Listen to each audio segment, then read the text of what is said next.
tulikosea kweli yule Martha Karua kumrejesha kule. Na hili kosa lisitokee tena hapa. Hivi mtu anatoka huko analeta ujinga wake hapa, halafu eti anarejeshwa nzima salama salimini kweli? Na yule anayesema anadai kapigwa eti anashuka kwenye gari anajichechemeza kweli? Yule alikuwa apigwa arudi na mitungi ya gesi kule kwao. Anafumulia gesi. Wengejua Tanzania. Wengeona makali ya jeshi la Tanzania. Lakini eti leo mtu anadai kapigwa, anazungumza tu kule, anaendelea kuzungumza. Tumemwacha Martha Karua anaendelea kuzungumza akiwa Kenya kule. Mheshimiwa Waziri, hili lisitokee tena. Anayekuja kwetu tunamalizana naye hapa hapa.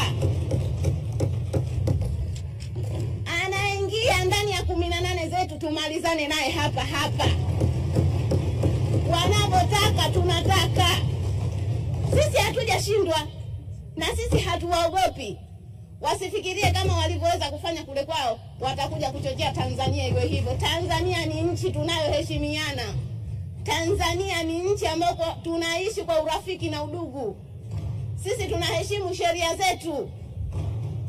Wao tuliwaona kule, walienda kunajisi mpaka bunge lao. Nchi gani ile? Eti alafu mtu anakuambia tukasome kwao. Tukasome nini?